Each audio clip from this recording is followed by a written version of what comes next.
ओम नमः शिवाय। सभी व्यूअर्स को धन्यवाद करते हुए आज मैं एक ऐसा विषय लेके आई हूँ जो सबके लिए बहुत महत्वपूर्ण होगा, क्योंकि क्या है कि हर एक व्यक्ति जो है वो किसी न किसी राशि, किसी न किसी ग्रह से प्रभावित रहता है। जैसे हमारा सौर मंडल है, सौर मंडल में आपने देखा होगा, अगर ज्योतिष के हिसाब से देखें तो 27 नक्षत्र होते हैं और 9 ग्रह होते हैं और 12 राशियाँ होती हैं।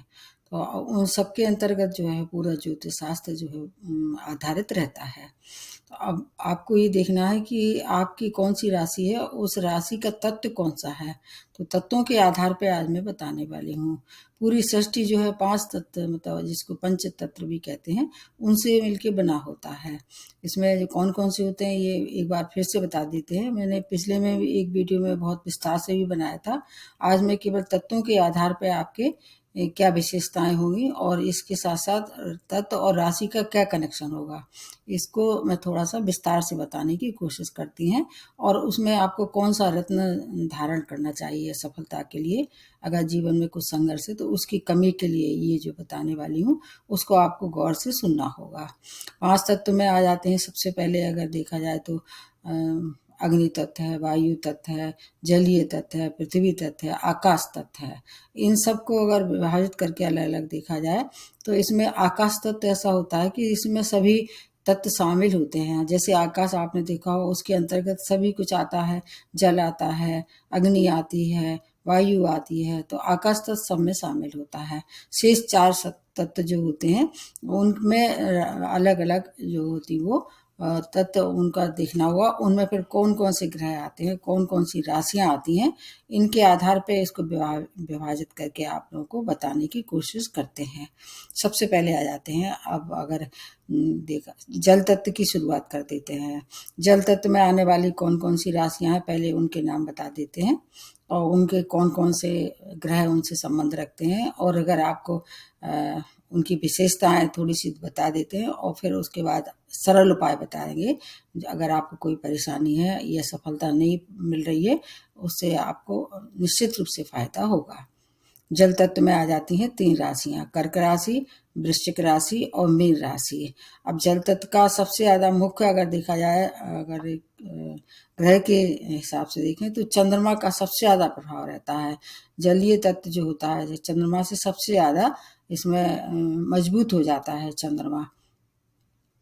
अब हमारी जो सृष्टि है उसमें भी 70% करीब पानी रहता है, और हमारा जो बॉडी है, जो हमारा शरीर है, उसमें भी 70% करीब पानी की मात्रा रहती है।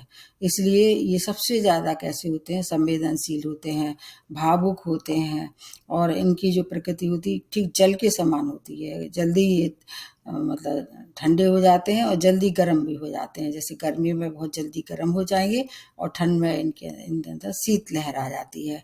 इसलिए इनकी प्रकृति पानी की तरह, जैसे पानी को आप किसी भी बर्तन में उड़ेल के रख लेंगे उसका शेप धारण कर लेता है, तो इसलिए फ्लेक्सिबिलिटी इनमें थोड़ी ज़्यादा रहती है। ये ज्ञानी होते हैं, कल्पनाशील होते हैं, क्रिएटिव बेंट ऑफ माइंड के रहते हैं। उदारता और संवेदनशील इनके अंदर कूट कूट के भरी रहती है। और ये मतलब अगर बुद्धि और मन को अगर मिला के देखें तो ये बुद्धि का कम उपयोग करते हैं भावना में, और मन को ज़्यादा ये प्रेफरेंस देते हैं।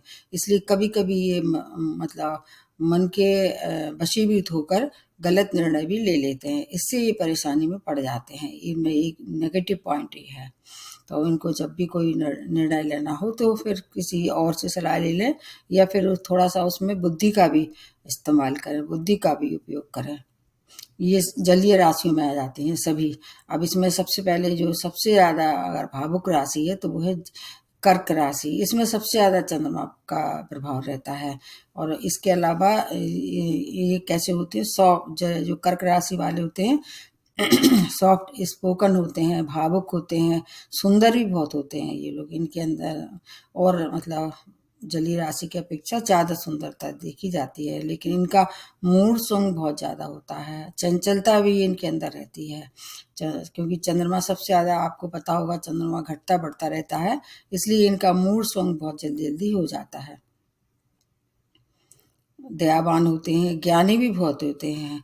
इसके साथ इनके पास एक और अच्छी बात है कि इमेजिनरी पावर, इमेजिन जो होती है इनकी कल्पना शक्ति बहुत प्रवीण होती है, बहुत तेज रहती है। और ऐसे लोग आर्ट है, मीडिया है, सिंगिंग है, फिल्म है, ऐसे क्षेत्रों में अपार सफलता प्राप्त करते हैं, क्योंकि क्रिएटिव दिमाग इनके पास ऊपर वाले ने दिया हुआ आता है। क्रिएटिविटी में इनका कोई जवाब नहीं है। और ये कभी कभी उस प्रोफेशन में अगर ये चले जाएं तो इनके सफलता की ऊंचाइयों तक पहुंचते हैं।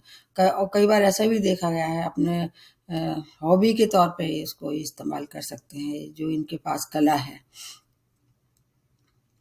ये भावुक होने के साथ साथ एक बात और देखी जाती है कि भावना में आके गलत निर्णय लेने से इनका वैवाहिक जीवन कभी कभी असंतुष्ट रहता है या उतना सुखी नहीं रह पाता है।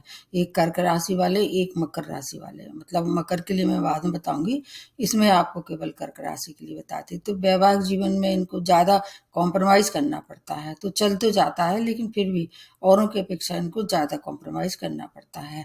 अब इनको अगर कोई ऐसी परेशानी हो रही है, इनके अंदर जलीय तत्व सबसे ज्यादा रहता है, तो उसमें इनको अपना अग्नि तत्व की मात्रा बढ़ाना चाहिए। उसके लिए इन्हें रूबी पहन सकते हैं, कोरल पहन सकते हैं। ये अगर ये पहनते हैं तो इनके लिए काफी मतलब एक ऐसा होगा, माइनस पॉइंट कम हो जाएगा। और कोशिश ये करना चाहिए कि किसी से सलाह ले लें, क्योंकि और हर बात को जल्दी बुरा मान जाते हैं, जल्दी हर्ट हो जाते हैं। अग्नि तत्व अगर ये अपने उसमें बढ़ा लेते हैं, जैसे रूबी पहन लेते हैं या मूंगा पहन लेते हैं। और ये अकेला ये नहीं है, इसमें क्या है, थोड़ा सा आपके और ग्रह को भी देखना होगा, लेकिन तत्वों के आधार पर इनको थोड़ी सी इस बात का ध्यान रखना चाहिए। शिव की आराधना, सभी जितने भी जलीय तत्व की राशियां हैं, शिव की आराधना सर्वोपरि होगी। अब दूसरी एक जलीय तत्व की राशि है, जो है वो वृश्चिक राशि है। ये राशि काफी कुछ स्ट्रॉन्ग राशियों में गिनी जाती है, क्योंकि इसमें क्या है कि दो ग्रहों का प्रभाव रहता है। चंद्रमा तो है ही है, इसके साथ मंगल इनके संग और जुड़ जाते हैं। तो इस तरह से दो अगर मिला के देखें तो एक तो पानी के, जैसे मैंने बताया, एक तो होता है बहरा पानी, एक होता है एक ठहरा हुआ पानी। तो ये ठहरा हुआ पानी अगर ज़्यादा दिन तक कहीं रख दिया जाए तो वो क्या होता है, उसमें थोड़ी सी बदबू जैसी आने लगती है या थोड़ा विषैला हो सकता है। इसलिए इनमें थोड़ी सी ये क्वालिटी भी रहती है। चंद्रमा के साथ भावुकता तो रहती है, लेकिन क्रोध भी रहता है। बदले की भावना से ये बहुत ज़्यादा परेशान रहते हैं। अगर इनसे कहीं किसी की तरह से किसी की दुश्मनी पाल ली तो वो इसको ये भूलते नहीं है जब तक ये बदला ना ले लें। तो इसलिए ऐसे लोग थोड़े से इनसे दूरी बना के रख सकते हैं या उनसे पंगा नहीं लेना चाहिए। ये लोग लेखन में अच्छे रहते हैं, कला में अच्छे रहते हैं, अच्छी नेत्र क्षमता रहती है, इसलिए राजनीति में भी अच्छी पकड़ रहती है। अगर मेडिकल क्षेत्र में जाते हैं तो अच्छे चिकित्सक के साथ साथ ये अच्छे सर्जन भी बन सकते हैं। और अगर मंगल ज़्यादा उनको परेशान करे या मंगल ज़्यादा दूषित हो जाता है तो ये नशे के आदी भी हो सकते हैं, लड़ाई झगड़ा भी कर सकते हैं। ज़्यादा मंगल खराब हो जाता है तो कई बार ऐसा भी देखा गया कि इतना लड़ाई झगड़ा करते हैं कि कोर्ट केस वगैरह तक बात पहुंच सकती है। तो ये भी देख लेना चाहिए कि सही एनर्जी लगाते हैं अगर, तो ये बहुत बुद्धिमान भी होते हैं। तो नशे की आदत से बचना चाहिए, लड़ाई झगड़ा नहीं करना चाहिए। और चंद्रमा इस राशि में नीच रहता है, इसलिए ऐसे राशि वालों को जो है वो मातृ मतलब एक तो मातृ की भावना भी कम रहती है और मातृ सुख में भी कमी रहती है। माता से पटरी नहीं बैठती है, बात बात में माँ बेटी की लड़ाइयाँ होती रहती हैं। तो इस बात को थोड़ा सा इस तरह से लेना चाहिए कि मतलब ये एक सिक्के के दो पहलू हैं। तो दूसरे पहलू का विचार करके और फिर अपना जो रिवेंजफुल स्थिति जो आपके अंदर कहना चाहिए अग्रेसन है, उसको त्यागना चाहिए। और वैसे तो ये काफी बुद्धिमान होते हैं। अब इसमें क्या है, दो चीजों का दो मतलब स्टोन का उपयोग कर सकते हैं, मूंगा या माणिक, दोनों में से एक धारण कर सकते हैं। क्योंकि ये मूंगा किसका है, मंगल का रत्न है, माणिक किसका, सूर्य का रत्न है। दोनों ही क्या है, ये मित्र हैं।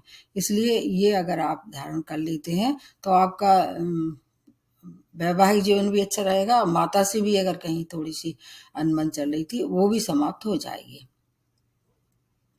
अब तीसरी जो राशि बनती है जलीय तत्व में वो है मीन राशि। ये द्वितीय भाव की राशि कहलाती है। ये थोड़े चंचल होते हैं, खूबसूरत होते हैं, बुद्धिमान होते हैं, इसके साथ साथ धार्मिक होते हैं। कहीं कहीं ऐसा भी देखा गया है कि स्पिरिचुअलिटी भी इनमें देखी जाती है। जीवन को बैलेंस करना इन्हें बहुत अच्छी तरह से आता है। अपने जीवन को बहुत अच्छे से बैलेंस करते हैं ये। इनकी क्योंकि इनकी स्वामी राशि क्या है, बृहस्पति है, इसलिए ये सात्विक भी रहते हैं और उदार रहते हैं, हेल्पफुल नेचर के रहते हैं। जैसे ग्लैमर है और मॉडलिंग है या फिल्म है, इसमें अच्छी पकड़ रहती है। ज्ञान के और बुद्धिमान मतलब ज्ञान के और सुंदरता के भंडार होते हैं ये। इनके अंदर बहुत सी खूबियां होती हैं जो और राशियों में नहीं रहती, इसलिए अच्छे हीलर भी रहते हैं। तो ऐसी जगह अगर ये काम करते हैं जहाँ सलाह देनी है तो वहाँ ये अपार सफलता प्राप्त करते हैं। ये लोग क्या है, थोड़ी सी इनके अंदर एक चंचलता होती है और बुद्धि इतनी ज़्यादा होती है कि ये किसी और को अपने सामने टिकने नहीं देते हैं, इसलिए कभी कभी ये युवावस्था में भटकने का इनका खतरा रहता है। और ये अच्छी बात ये भी कि अगर ये भटक भी जाते हैं तो कुछ समय बाद इन्हें स्वयं अपनी गलती का एहसास हो जाता है और पुनः सदमार्ग पे या अच्छी गाइडेंस के मिलने पे अच्छी और सही मार्ग पे चल के अपना जीवन की जो इनकी परेशानी है उनको दूर करने में सफल भी होते हैं। ये चाहे तो एजुकेशन है, जैसे वकील है या जज है, इसमें ये अच्छी पकड़ बना सकते हैं। अगर ऐसे में इनको ऐसे लग रहा है कि कहीं कोई परेशानी है और उस पर ये काबू नहीं कर पा रहे हैं तो कौन सा रत्न इनके लिए सबसे ज़्यादा सूटेबल रहेगा, विशेष तौर से कैरियर के लिए। इनकी जो और जो जीवन की परेशानी है उनको दूर करने के लिए आपको मोती रत्न पहनना चाहिए या पन्ना रत्न भी पहनना चाहिए। दो रत्न अगर आप पहन लेते हैं अलग अलग, मतलब दोनों को एक साथ नहीं पहनना है, या तो पन्ना पहन लीजिए या फिर मोती पहन लीजिए। और हम आपको चाहें तो शिव की आराधना करें। इसमें क्या है कि जैसे कर्क राशि और मीन राशि के लिए शिव की आराधना सर्वोपरि रहेगी, लेकिन वृश्चिक राशि वालों की एक और इष्ट देव हैं जो कि हनुमान जी हैं। इनकी शरण में अगर ये जाते हैं तो इनकी जो जो भी परेशानी है निश्चित रूप से उसमें मतलब उनको परेशानी दूर होगी और इनका जो जीवन है वो सद्मार्ग पे चलेगा। तो मैंने ये अभी आज जो बताई हैं वो जलीय राशि के बारे में बताई हैं, और उसके बाद जो अगला बताने वाली हूँ वो और जैसे कि अग्नि तत्व की जो राशियाँ होंगी उनके बारे में बताऊंगी। तो देखिए और अपने स्वयं देख लीजिए कि अगर ये राशियां हैं और अगर आपको कुछ दिक्कत हो रही है तो ये जो मैं बता रही हूँ उन रत्नों को धारण करके और फिर उसको सही अपने जीवन की जो परेशानी है उनको दूर कर सकते हैं। नमस्ते और धन्यवाद।